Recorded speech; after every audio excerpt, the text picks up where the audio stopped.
nessa casa nos ajude no trabalho de hoje. A palavra perdão é algo que a gente ouve falar bastante nos evangelhos, na doutrina espírita. A gente sabe que o perdão está ali fazendo juntamente com a indulgência e com a benevolência, a tríade que monta aquele arcabouço sobre a caridade, ou seja, a caridade seria a junção da benevolência, da indulgência e do perdão. Mas a gente, para compreender o perdão, a gente precisa realmente avançar um pouco no entendimento da palavra em si, porque a palavra perdoar é uma palavra bastante importante para a gente não estudar ela no seu aspecto mais profundo. Perdoar, do ponto de vista etimológico, ou seja, do ponto de vista da origem da palavra, significa doar-se inteiramente. E quando a gente vê o perdão, porque per é totalidade e donare, que seria a outra parte, seria a doação. Perdonare seria perdoar. Então é doar-se integralmente. E quando a gente pensa em perdão, será que a gente pensa em perdão da mesma forma? Ou seja, o que teria de doação integral em um ato de perdão? Será que existe de fato isso? Vocês conseguem fazer essa associação entre perdão e doação? É fácil fazer essa conexão de um termo com outro? O que vocês acham? Às vezes? Eu acho que a gente teve aí ao longo do tempo, por conta de uma história antiga, a gente criou aí uma noção um tanto quanto diferente de perdão. Porque a primeira situação de perdão que a gente tem na cabeça é tirar culpa, é nos livrarmos de qualquer tipo de culpa.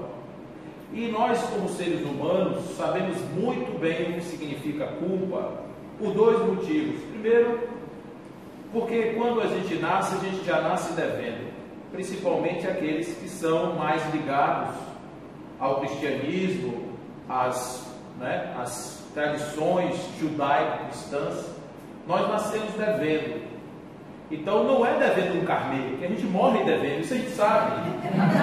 Agora, nascer devendo é outro problema, porque a gente nasce devendo porque lá, há muito tempo atrás, não sei exatamente quanto tempo, se 6 mil, 10 mil, 50 mil anos, um casal primordial resolveu fazer o que não devia fazer. E por conta disso, todos nós já nascemos em débito. E para não sermos punidos por um débito cometido por outras pessoas, ou contraído por outras pessoas, nós precisamos fazer coisas para que essas coisas nos libertem das injunções, do pecado, enfim. A gente sabe bem o que é isso. Quem vai batizar um filho e ouve o padre dizer, você nega o Satanás, de certa forma a gente sabe muito bem o peso que é se livrar de uma culpa, e o pior, de algo que ninguém fez. Ninguém que está aqui fez, pelo menos se fosse realmente assim, se tivesse aqui a reencarnação de Adão e a reencarnação de Eva, seriam só duas pessoas, e as outras todas? Então a gente, de certa maneira, entende bem sobre isso, e a gente busca essa questão do perdão, inclusive na nossa oração, quando a gente diz, perdoa as nossas ofensas. Aí bota depois um perdoa, assim como nós perdoamos a quem nos tem ofendido. E aí outros mais corajosos, perdoa as nossas dívidas, assim como nós perdoamos aos que nos devem, os nossos devedores. Isso depende da coragem da pessoa enfrentar a si mesma. E conforme seja a coragem, a pessoa então vai um pouco mais ou um pouco menos, dependendo do cacife, do cristão. Então o fato é que esse perdão que a gente entendeu é muito mais tirar de nós coisas do que fazer uma junção ou uma doação. É muito mais trazer para nós um certo consolo do que, de certa maneira, nos dar em algo para alguém. Porque quando a gente pensa no sentido do perdão como doação, seria um ato de quem perdoa para quem é perdoado, ou seria um ato de doação e não um ato de troca, se se é que vocês estão me entendendo. E a gente tem, no capítulo 10 do Evangelho segundo o Espiritismo, 2 tipos de perdão, assim os Espíritos trazem através de Kardec. O primeiro é o perdão verdadeiro, que ele chama de perdão verdadeiro, que é aquele perdão que você perdoa esquecendo e sublimando toda a dor que aquilo pode ter te causado. Você verdadeiramente se despe de todo tipo de sentimento negativo que pode ter te trazido aquilo e se coloca verdadeiramente numa posição tal que você vive sua vida sem carregar mais essas pedras. E existe um outro perdão que ele chama de o falso perdão, que é o perdão onde você usa o perdão para hostilizar aquele que é perdoado. E eu fico pensando muito, marido e mulher, namorado e namorada, noivo e noiva, aquele perdão do tipo, o rapaz apronta e a mulher diz assim, eu vou perdoar, mas agora ele está na palma da minha mão. E faz de tudo para o pobrezinho se desculpar. E ele compra rosa, e ele compra chocolate, uma semana adulando, né? Para ver se ele consegue ter. Então observe que aquele processo de liberação da culpa teve um preço. Alguém cobrou um preço por isso. Isso pode ser feito desde um simples encontro de namorados, mas também pode ser de uma forma muito cruel.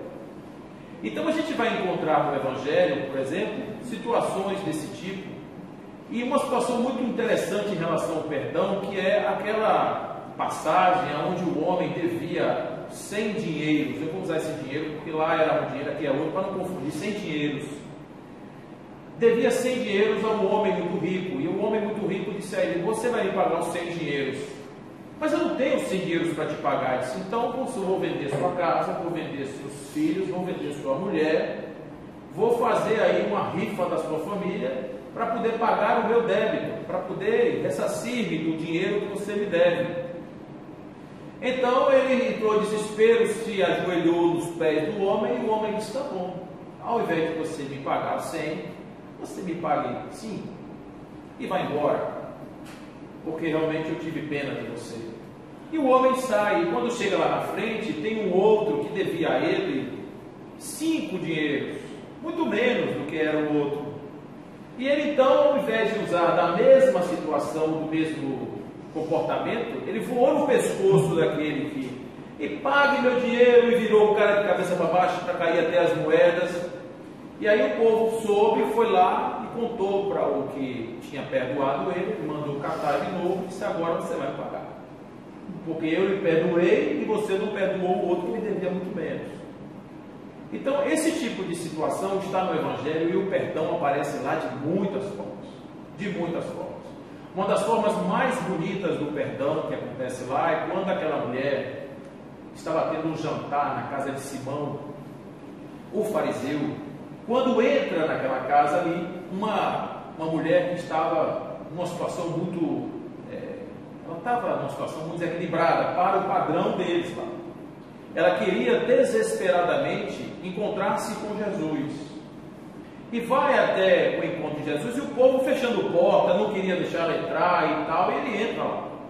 E quando chega lá nessa mesa, ela pega um vaso com um nardo muito caro, que é caríssimo aquilo, né? Um vasozinho de alabastro, e joga aquilo na cabeça de Jesus e faz uma unção no seu corpo e enxuga os seus pés, os seus cabelos misturados nas lágrimas da alegria por estar diante de Jesus. E o dono da casa pergunta assim, como você permite que uma mulher da rua chegue aqui e pegue, lhe manipule, lhe bote nada na cabeça, gaste aí essa coisa toda com você? Como é que você permite que ela lhe toque, uma impura? Ele disse, eu cheguei na sua casa, você me beijou, você me abraçou, você me deu, teve o mesmo cuidado que você teve, que ela teve comigo, que você teve. Ele disse, não. Pois então, quem muito deve, quando é perdoado, muito é grato. Por isso ela entrou aqui e ela fez tudo isso por mim, porque ela tem uma gratidão muito grande, porque o débito dela era muito grande e agora os débitos dela são perdoados. E quando a gente vê Jesus fazendo um negócio desse, a gente tem que pensar se Jesus estava usando de uma prerrogativa do ego para dizer, ela puxou o meu saco, ela me agradou e por isso eu vou perdoar ela, ou se de fato ali tem outra coisa que a gente não conseguiu ler nessas entrelinhas. Qual é a autoridade que alguém tem de perdoar o outro? Essa é a questão que está aqui sendo colocada. Quando você coloca para alguém, eu te perdoo, o que é que isso significa na prática? Porque significa que eu estou usando um espaço de poder sobre sua vida, aonde você só passa dessa cancela se eu permitir. Então, essa situação do perdoar, muitas vezes a pessoa comete um delito em relação a outra pessoa, e aquele que foi ofendido diz assim, eu te perdoo, mas quem cometeu o ato não se perdoa. Quantas e quantas vezes vocês vão ver pessoas que estão ali vivendo numa união marital, por exemplo, e que um dos dois faz alguma coisa que não deveria fazer, pula cerca, como a gente gosta de dizer, e depois voltam a viver juntos, e aquele que, de certa forma, se sentiu prejudicado, pode até, de certa maneira, sublimar aquilo lá, mas aquele que cometeu pode não se sentir jamais perdoado, carregando a culpa de ter ferido uma relação que era uma relação que ele não podia ferir. Porque vai além do simples ato e vai além do simples perdão. Vai muito além disso. Vai no sentido de você entender o que significa aquele desencontro e aquele reencontro. O Evangelho, segundo o Espiritismo, fala de esquecimento. E o esquecimento não é algo que você consegue fazer pela razão. Eu duvido que uma pessoa consiga ressignificar uma dor simplesmente pela razão de dizer assim, não vou mais pensar nisso. O coração não permite. Se for na razão, como a gente diz, na tora, não vai. É preciso algo mais para que a gente consiga realmente chegar no perdão. Por isso que eu digo que não é simplesmente você dizer, eu te perdoo. Ou então você pedir à pessoa, me perdoe. Não é bem dessa forma que a gente consegue falar do perdão verdadeiro. Porque o perdão, ele vai além disso. O pastor Cláudio Duarte, ele é muito engraçadinho, né? Ele fala uma coisa interessante, que é muito verdadeira. Ele diz assim, perdoar não é esquecer. Porque esquecer é amnésia.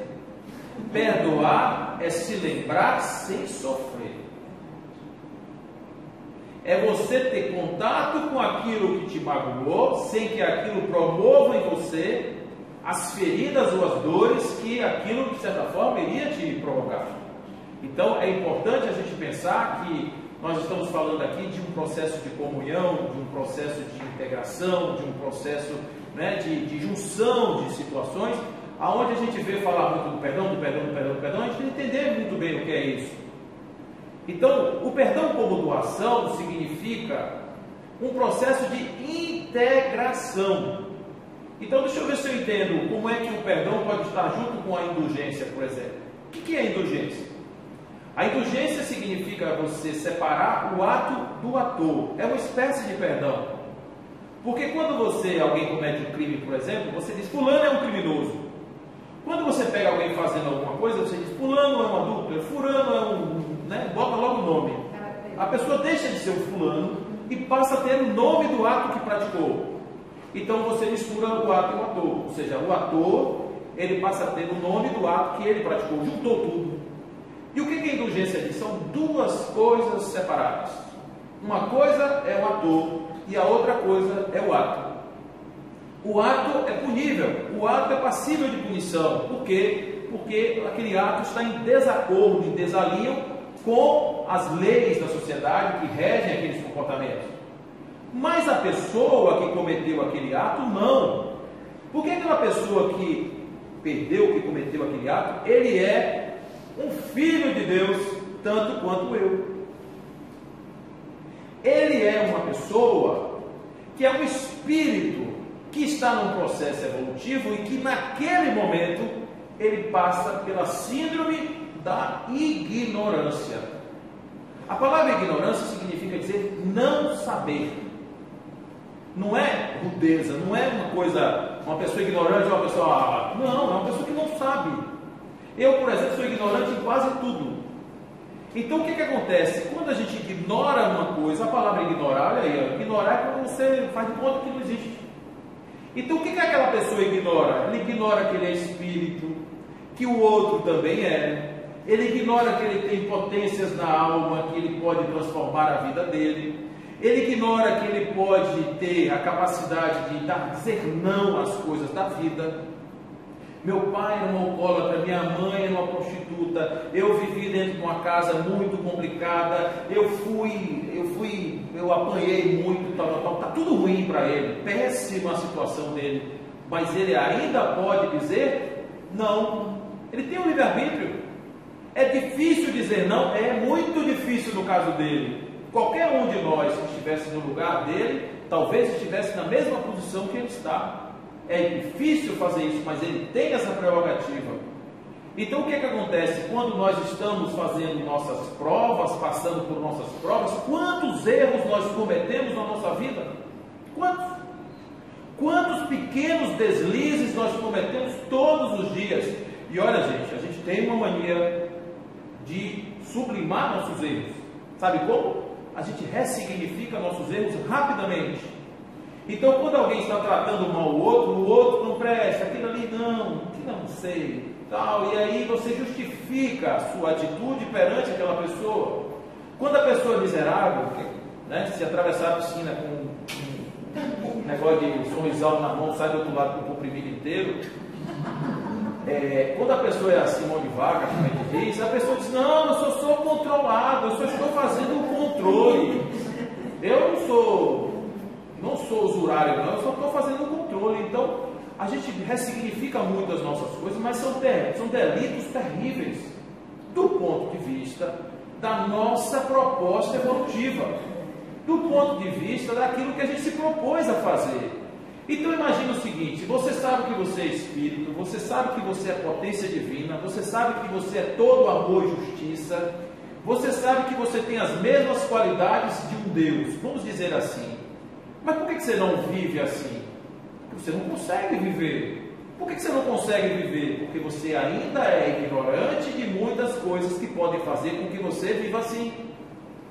Então, da mesma maneira que nós erramos em outro nível, em outras proporções, aquele homem também erra. E vai chegar uma hora que ele não vai errar mais. Não vai errar mais. E eu vou dar um exemplo para vocês de como a gente comete crime sem saber, de uma forma brutal. Olha, tem um cientista, um engenheiro muito famoso, que trouxe muitas inovações para o mundo, o nome dele é Nikola Tesla. E ele diz que tudo no universo, ele dizia, né, porque não está morto, ele dizia que tudo no universo era vibração, energia, frequência, essas coisas. Tudo se podia traduzir em nome dessas grandezas. Ou seja, os nossos pensamentos têm a capacidade de atravessar as fronteiras do corpo e ir para o espaço e criar formas de pensamento. Por exemplo, que são formas de pensamento? São entidades do pensamento, ou seja, são criadas formações plasmadas dos fluidos universais a partir da força do nosso pensamento.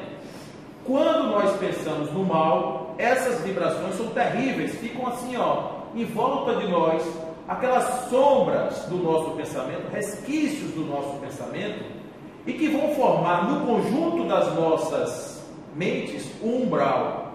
Então André Luiz diz de uma forma muito clara que o umbral começa na superfície da Terra, com as nossas emanações mentais. A gente então plasma isso no plano, no plano espiritual, através do pensamento. O que eu quero dizer com isso é que tudo aquilo que a gente sente, que a gente pensa, mesmo que ressignifique, tem uma consequência no plano espiritual. Nós influenciamos o plano espiritual tanto quanto o plano espiritual nos influencia. Questão 459, os espíritos nos influenciam muito mais do que nós imaginamos. Então, a partir daí, quando a gente começa a ver essa situação, perto aí lá daquele período da Páscoa, eu acho que é isso, né? Que o Judas, né, na Páscoa? Pronto. A gente compra um boneco de pano, todo arrumadinho, com aquela roupinha de domingo, né? Camisa quadriculada por dentro das calças e tal, botamos ele numa forca, lemos para ele um testamento ridículo. Quando eu digo ridículo, é no sentido de ridicularizar aquele que está ali, e ainda por cima colocamos bombas no seu corpo para explodir. É uma brincadeira que crianças participam. Nós, inclusive, convidamos nossos filhos para ficarem junto ali, para rir daquele movimento ali. Estamos fazendo o quê? Vingança. Estamos imaginando uma pessoa. Ele tem a forma humana. Chamamos ele pelo nome. E estamos naquele momento dizendo: se você aparecesse aqui, olha o que eu ia fazer com você. Talvez nós não tivéssemos a coragem de fazer isso com um ser humano. Por isso nós temos a mais coragem de fazer com um boneco de pano. Mas aonde vão os modelos mentais que estão ali naquele circuito?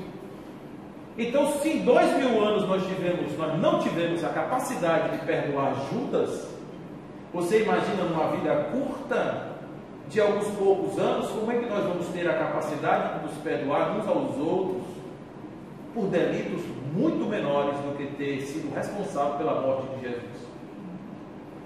Isso é para a gente pensar, né?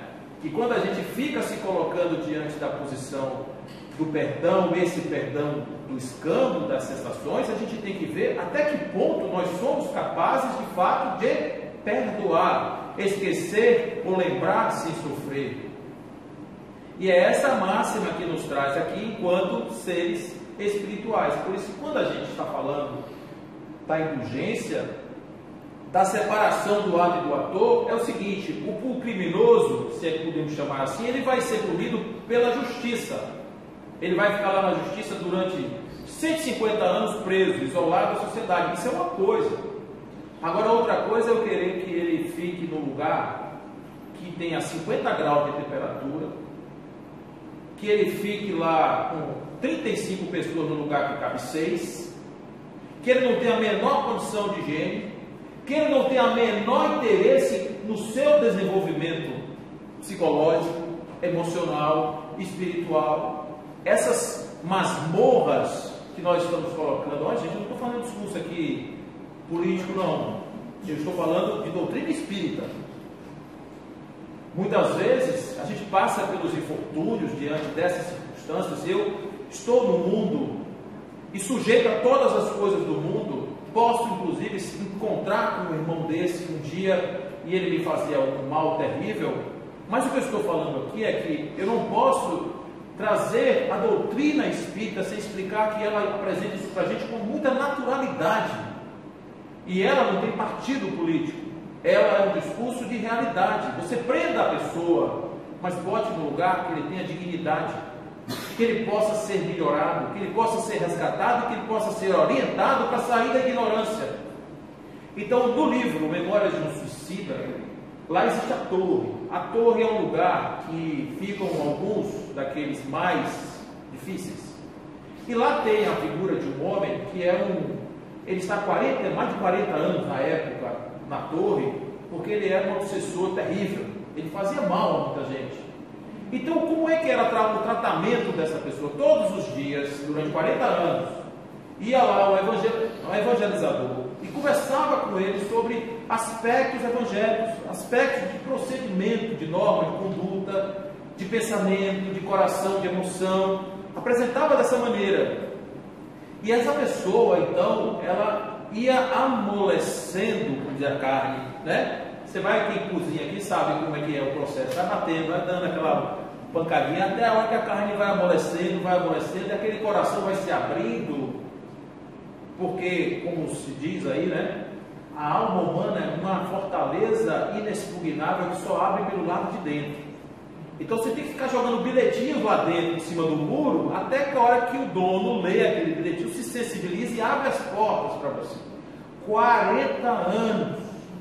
A gente vê, por exemplo, Dona Mônica, a mãe de Agostinho, levou mais de 30 anos rezando pelo seu filho.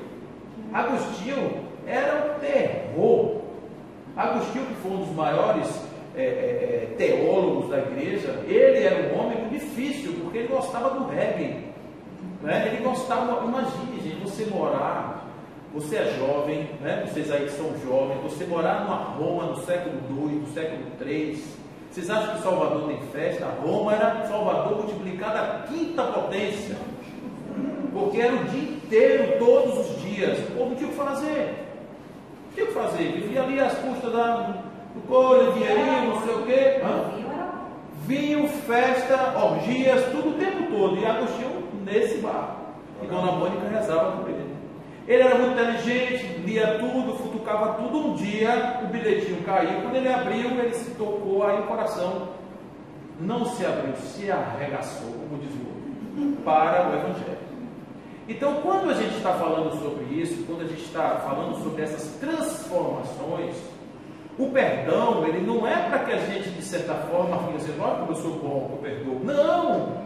É dar ao outro que errou a oportunidade de se redimir. É dar ao outro a possibilidade de se levantar, de se soerguer, de passar deste estado que ele está para um estado melhor. Todos nós estamos aqui, gente. Não é para viver na nossa individualidade, nós estamos aqui para nos ajudar mutuamente. Porque aquele que pensar que vem aqui para evoluir sozinho, porque a gente evolui sozinho, mas sem a ajuda dos outros, está completamente enganado. Quando é perguntado aos espíritos o que acontece com aqueles homens que vão para as montanhas e ficam lá escondidos, né? Eles chamam isso aí um alto grau de egoísmo. Mas ele está pensando na humanidade, mais ou menos. Ele está pensando em plasmar um clima da humanidade. Ele está pensando ali na paz mundial, até influencia nisso. Mas aquelas relações do passado dele, aqueles espíritos que dependiam da relação direta com ele, esses vão ficar lá esperando o dia que a beldade resolver descer do monte para poder viver a sua própria vida. Olha, gente, isso é uma coisa muito séria que a gente está falando. Porque, olha, hoje existe um movimento de espiritualização radical. Tudo que é radical, Buda, quando foi fazer o seu movimento em busca da verdade, ele radicalizou, quase morre. E chegou à conclusão de que o caminho do meio é o caminho certo. Então, o que acontece muito hoje? Quando as pessoas quebram na sociedade, quando eu digo quebrar, é quebrar psicologicamente, emocionalmente, as pessoas normalmente dão não para tudo e vão viver do nada. Isso é um erro terrível. Olha, tem um documentário no Netflix chamado Wild Wild West, que eu não sei se vocês já tiveram a oportunidade de ver, a história de Osho, daquela organização de Osho. Foi um arraso do ponto de vista social, um arraso, porque o que era para ser um processo de libertação das pessoas terminou sendo páginas policiais enormes, porque em nome dessa tal liberdade cometeram-se crimes as pessoas que estavam com ele, né? Inclusive abreviando até o seu próprio fim, o fim de Osho. Então você veja um homem todo espiritualizado, cheio de mensagem, de amor para dar no mundo, enroladaço com toda essa história de tentar buscar a todo preço uma espiritualidade. Nós somos seres encarnados e temos que viver a encarnação. Isso é uma coisa que não pode esquecer. A gente é sociáveis, né? A gente tem que viver em sociedade. Em sociedade, nós estamos em sociedade, nós temos que nos relacionar uns com os outros, porque nós somos espelhos recíprocos. Eu me espelho em vocês, vocês se espelham em mim, a gente vai se espelhando. Como assim?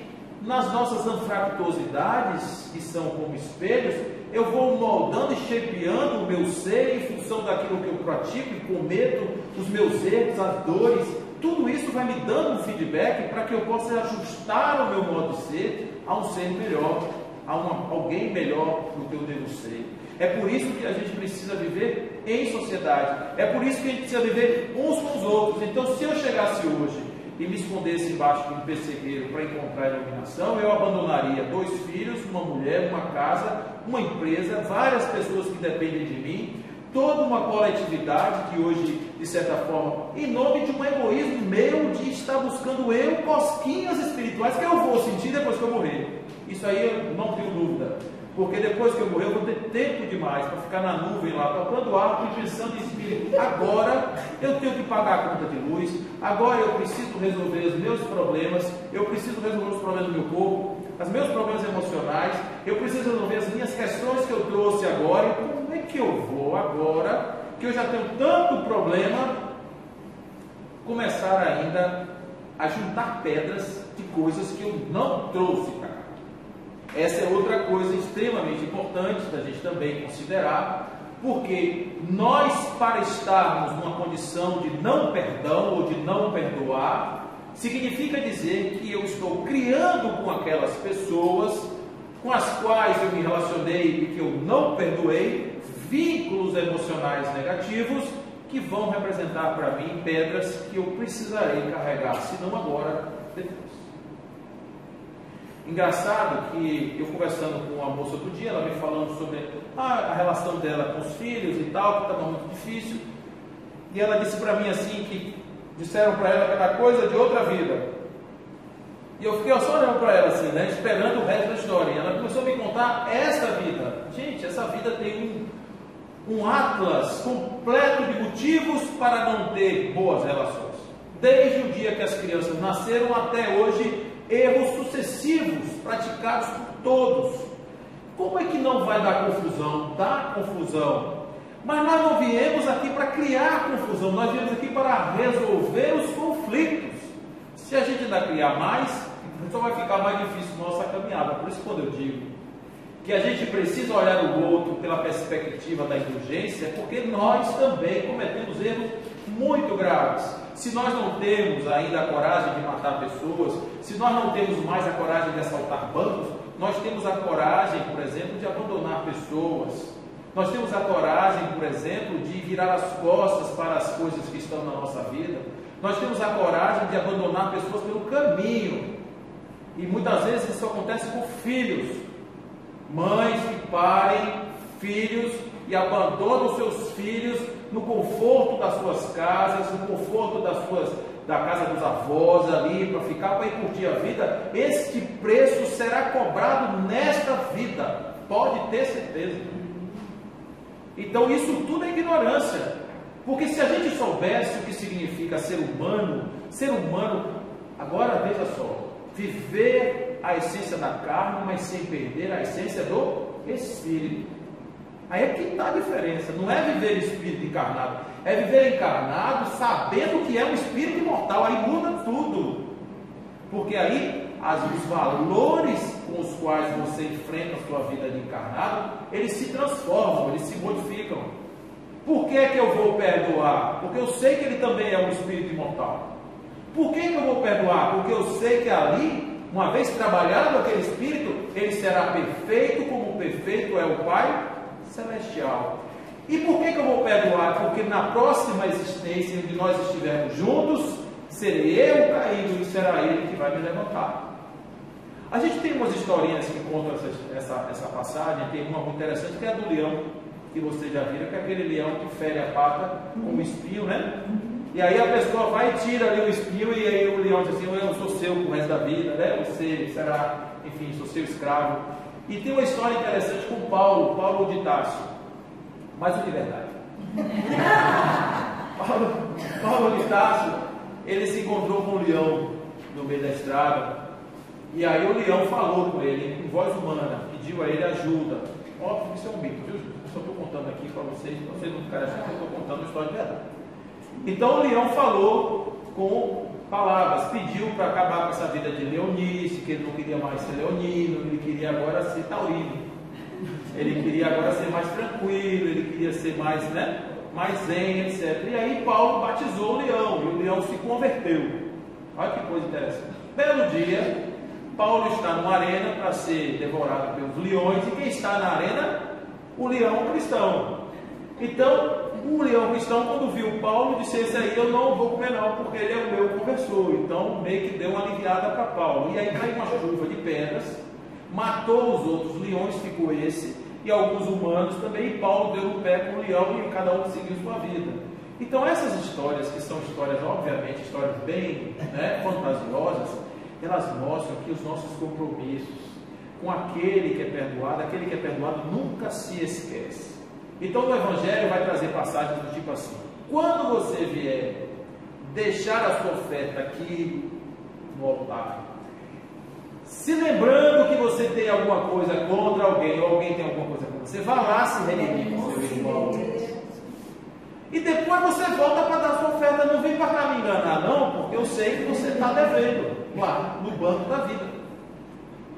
Aí tem outro interessante que diz assim: quando você estiver indo com o seu litigante para o juiz, faça as pazes com o seu litigante antes de chegar ao juiz, para que o juiz não lhe bote na cadeia e você só saia de lá depois de pagar o último centavo. Né? Então a gente tem um bocado de passagem no Evangelho que fala a respeito disso. Tem uma interessante que é da quantidade de vezes que você perdoa. Então, olha que tem gente que sabe fazer conta matemática e aí já faz logo uma coisa assim, do tipo: quantas vezes eu tenho que perdoar meu irmão? 70 vezes 7 vezes. Então vamos lá, 490 vezes. Então, se você cometer um perdão todos os dias durante 1 ano e meio, você nunca mais na sua vida precisa perdoar ninguém, você está perdoado. Não é legal assim matematicamente falando? Você só apressou as coisas. Mas, olha só, o número 7 quer dizer totalidade também. 70 vezes 7 vezes significa dizer que se todos os dias da sua vida, durante todas as suas vidas, em todas as suas encarnações, você perdoar as pessoas, você não está fazendo mais do que a sua obrigação. Então, quantas vezes eu tenho que perdoar meu irmão? Sempre, todas as vezes. Nunca pense em não fazer isso. Porque se você não fizer, você está rompendo uma regra, uma receita de bolo, que é aquela da totalidade. Eu e você somos uma coisa só. Quando eu ofendo você, quando eu firo você, quando eu não levanto você, eu estou levantando a mim. Olha como Jesus diz isso de forma muito clara naquela passagem que ele diz: no dia que o Senhor vier na sua corte de anjos, separará os bons e os maus, à direita e à esquerda, e vai dizer aos bons: olha, entra aqui no reino da minha glória, porque quando eu tive frio você me deu agasalho, quando eu tive fome você me deu de comer, você me deu remédio, você foi me visitar. E o bom virou para ele e falou assim: cara, quando é que eu fiz isso com você? Quando você fez com o pequenino, foi a mim que você fez. Aí vira para o outro e sai da casa da minha glória, da honra da minha glória. Aí fez tudo ao contrário. Quando eu tive fome, você não me deu comida. Quando eu tive sede, você não me deu bebida. Você não deu remédio, você não me deu agasalho, não deu nada. Você vai ficar: quando foi que eu não te dei isso? Quando você não deu ao pequenino, foi a mim que você não deu. Então, fazer a outro e fazer a mim uma coisa só, porque ele e o outro eram um só, assim como ele e o Pai eram um só. Nós, na nossa ignorância, não sabemos que somos um. Nós somos um. Na medida em que aquilo que eu faço com você, eu estou fazendo comigo. Aquilo que eu faço na natureza, eu estou fazendo comigo.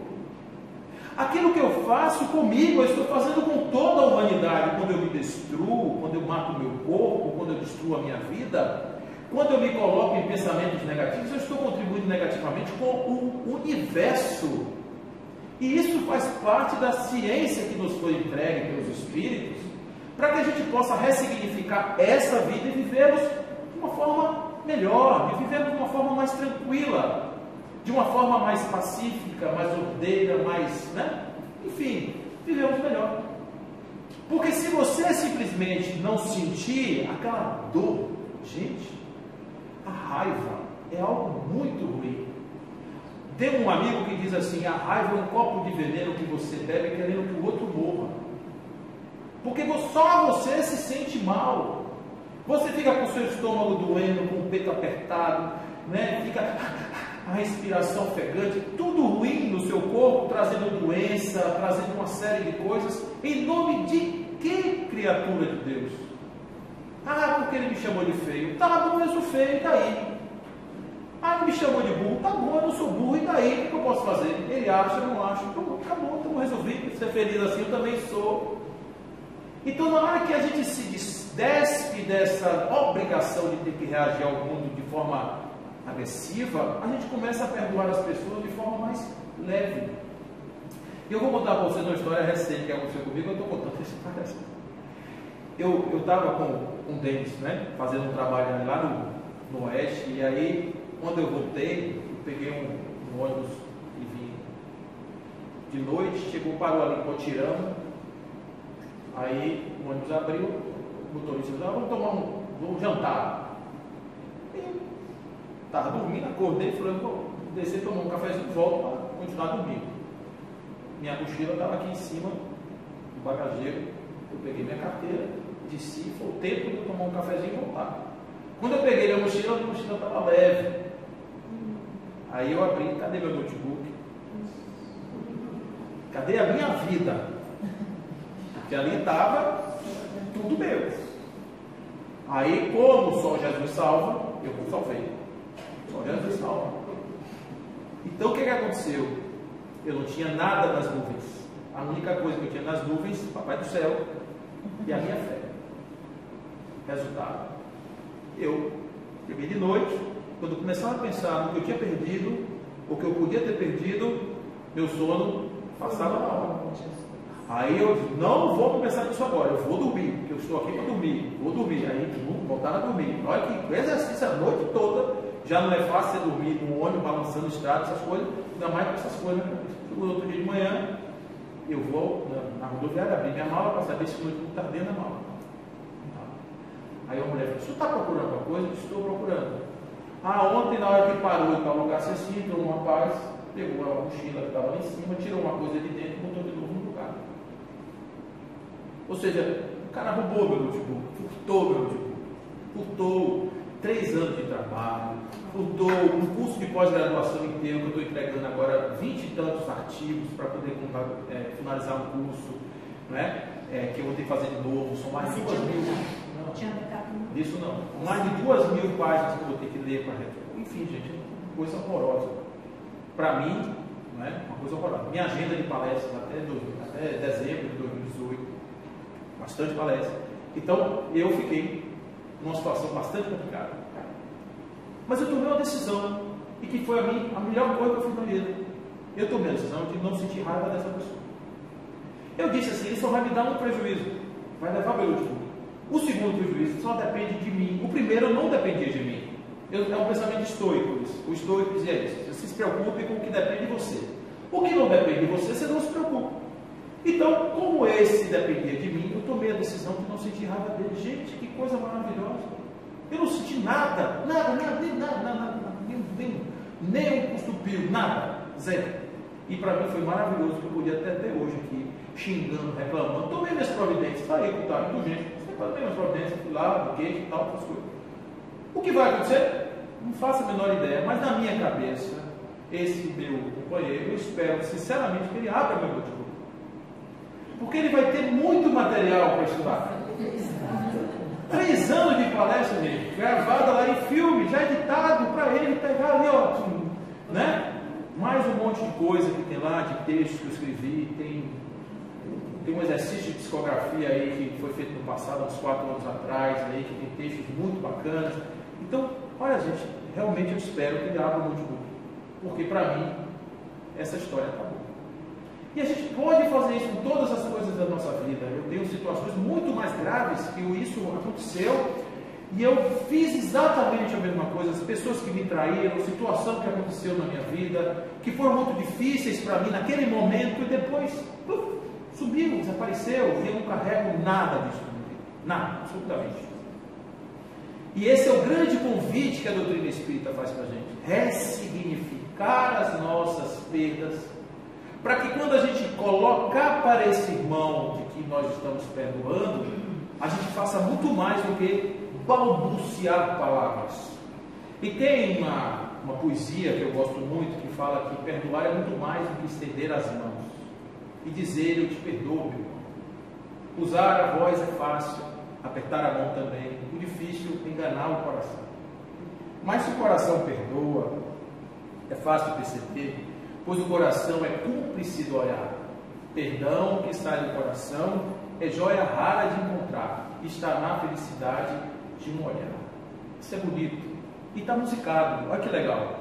Então o Paty pediu aí para a gente fazer uma palhinha, a gente vai cantar com vocês essa música, né? Que é uma música muito bacana. Você vê que eu não usei os seus slides, faz parte do show, aqui tem um bocado de coisa legal, deixa para a Paty, ela passa para vocês.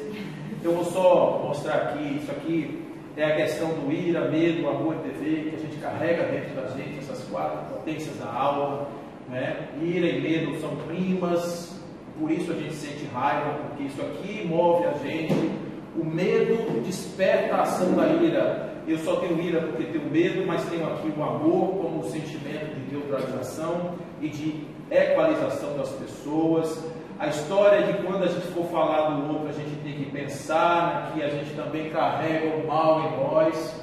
Não é? Essa história que a gente carrega o mal em nós, a gente tem que pensar primeiro, antes de você condenar o outro, olha para a sua vida para ver se tem alguma coisa. Então, toda vez que o indivíduo descredenciado legalmente procede a um julgamento caracterizado pela impiedade, pela precipitação, que a gente está vendo muito acontecer aí nas redes sociais, não é? Na justiça de um modo geral, ele está fazendo de forma inconsciente a projeção da sombra que tem nele mesmo. Joana diz isso de forma muito clara. Incomodou o meu velho, doeu, leve para casa que é seu, aquilo que você não gosta do outro é seu, aquilo é um problema seu. Então ela diz exatamente isso aqui, ó, desfaçando-se do conflito e da imperfeição que lhe são inerentes, submetido como se encontra a sua crueza escravizadora na tentativa de se libertar. Então muitas vezes a pessoa que é muito cruel com o outro é porque carrega dentro de si muitas culpas e quer projetar no outro, na verdade, essa vingança pela não satisfação de si mesmo, né? Isso é muito complicado. Então, além disso, além de toda a questão da ignorância, nós trazemos conflitos de outras vidas, pessoas que trazem ranços conosco, né, problemas de outras existências, e que muitas vezes, como nos disse Joana também, aquele que hoje está ali me ferindo, foi por mim ferido em outra vida, ou seja, eu fui aquele que começou essa história, essa confusão. E agora, se eu não parar, é aquele chama ciclo do aborto. O ciclo do aborto é: a mulher aborta o filho, o espírito fica zangado com a mãe, volta e obsidia a mãe fica zangada com o filho, na próxima vida aborta de novo. Então fica sempre esse ciclo. Quem é que quebra isso? O amor. Porque na hora que um perdoa o outro, na hora que o perdão se faz, esse ciclo desaparece. Então as pessoas não precisam mais ficar rodando nessa roda infinita do karma, não é? Contra os nossos novos propósitos de iluminação, temos variados inimigos íntimos, gestores de mensagens corrosivas de autoestima e segurança. Somente aprendendo a nos amar, conseguiremos transformar esses clichês pessimistas em respeito, reflexão, autoavaliação e perdão. Isso aqui é a nossa querida irmã do fogo, através de Vanderlei Oliveira. Certo? Então, quando a gente vai fazer esse trabalho, a gente tem que pensar que objeto de perdão também somos nós.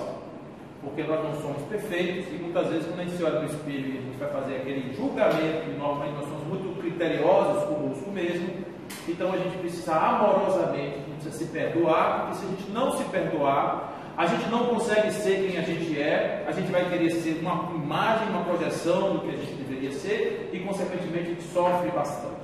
Então é preciso que a gente se ame também, assim como amar o outro é importante para o perdão. Para fazer o auto-perdão é preciso amar-se, porque nós temos que ter a coragem de sermos quem somos, mesmo que nós não sejamos ainda essas Coca-Cola todas.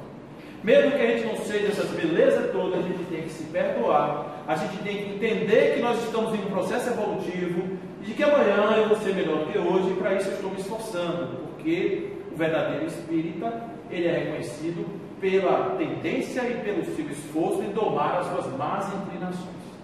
Então, uma vez, o Humberto de Campos contou, num texto interessante, ele falou sobre uma reunião que estava acontecendo no Centro Espírita, onde o Bezerra de Menezes era o coordenador, Bezerra de Menezes encarnado. E aí chegou um colega de Bezerra e disse assim: eu estou terrivelmente decepcionado com os espíritas, a falsidade dos espíritas. Porque eles ficam aí falando de espírito e tal, e aí é todo mundo, ninguém se perdoa, ninguém se aceita, e etc, com ilimitada. E eu também sou assim. Eu penso um bocado de bobagem, eu ainda penso um monte de coisa, e não deveria pensar, por isso eu não posso me colocar como espírita cristão. Bezerra de Menezes olhou para ele com aqueles olhos azuis, como o mar de Salvador, como o céu da Bahia, e disse assim para ele, calmamente, disse, amigo, eu sou igual a você. Eu também penso essas coisas, eu penso um bocado de coisa ruim. Eu ainda tenho essas más inclinações, de vez em quando me pego fazendo coisas que eu não acredito mais que eu fosse capaz de fazer. Mas, no entanto, eu me considero um espírita cristão. Como assim você se considera um espírita cristão se você ainda tem esses defeitos todos? Olha, antigamente, antes de conhecer a doutrina espírita e, consequentemente, o seu casamento com o cristianismo, eu vivia correndo atrás desses defeitos. Eu fazia de tudo para que eles fossem a sustentação da minha vida. Depois que eu encontrei com a doutrina espírita e, consequentemente, consegui fazer a leitura do Evangelho a partir da leitura dos Espíritos, eu vivo fugindo dessas coisas todos os dias. Percebeu a diferença? Antes eu ia atrás disso, agora eu fujo delas. Então é diferente. É como você se coloca. Se você está ali, ó, deixando a raiva de comer, não está fazendo esforço nenhum. Mas se você faz um esforço para usar a sua liberdade de dizer não e não se permitir contaminar por sentimentos como, por exemplo, o ódio, o ressentimento, não importa o que o outro te fez, um dia isso vai ser resolvido. Se não for agora, depois, que seja agora. O máximo que essa pessoa pode fazer, me dizer alguma coisa que eu posso não gostar, me tirar alguma coisa que já não era minha mesmo, porque às vezes essa pessoa que me tira é meu professor, ele veio me ensinar, ele veio dizer para mim que eu precisava aprender a viver sem aquela muleta que eu coloquei na minha vida. Então ele é ruim? Pode ser. Diz inclusive que os inimigos são os nossos maiores amigos, porque são as únicas pessoas que pensam na gente todos os dias. Então a gente precisa pensar realmente nisso, não é? Então, na questão 938, a natureza deu ao homem a necessidade de amar e ser amado. Essa é uma das frases mais lindas do livro dos Espíritos. A natureza deu ao homem a necessidade de amar e ser amado e a possibilidade de fazer isso, não é? De amar e ser amado. Ninguém pode ter com os seus inimigos um amor terno e apaixonado. Isso aqui está na questão 887. É perdoar os inimigos não quer dizer que você tem que se abraçar com ele e viver encangado com ele. Não o carregue mais nas suas costas e não deixe que o seu pensamento se transforme em dardos psíquicos contra esse seu inimigo.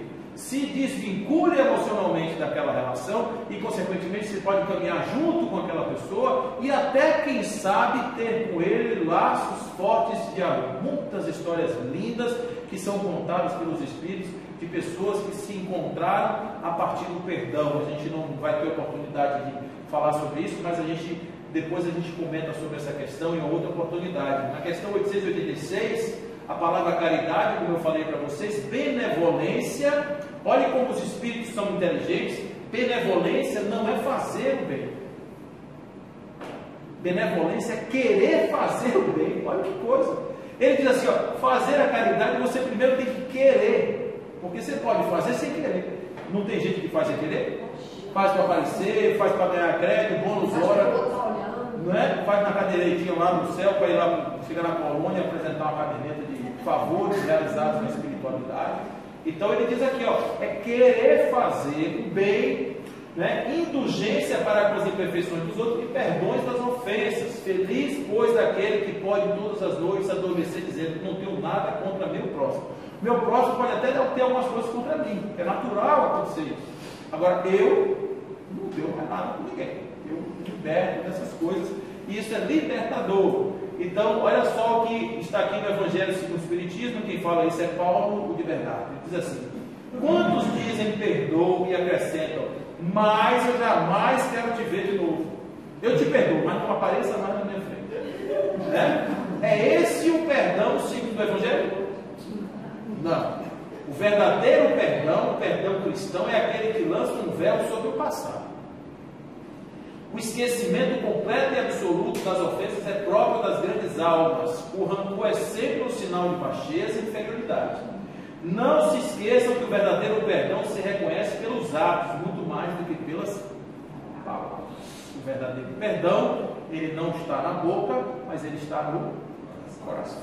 Certo? Então, fora do amor não existe salvação. Isaac, nossa irmã Joana, dizendo: pensar e agir bem, amar e amar-se, servir como forma de ser feliz, vincular-se à fonte da vida perene, causal e terminal, meditar beneficiando-se com autodescobrimento e tornando-se um agente da esperança e da paz. Eis como viver sem morrer e morrer para perpetuar a vida. Não é bonito, senhor? Essa Joana não é fácil. Vamos. Deixa eu só resolver uma coisa aqui.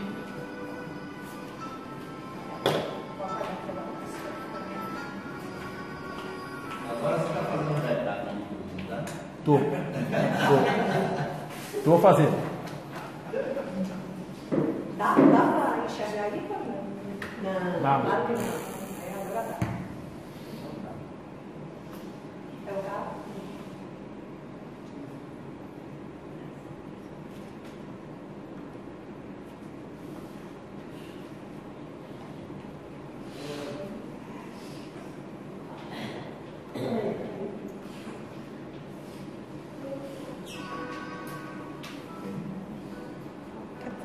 Não está indo para lá. Vai. Assim, né?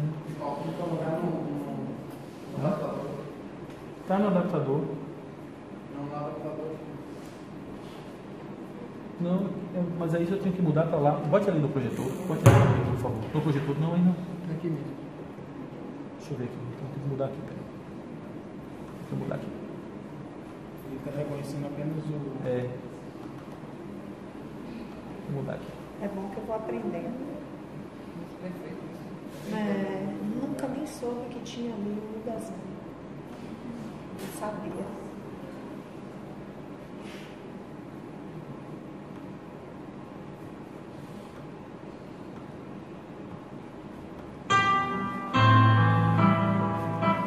Você é retado mesmo. Menino entende das coisas.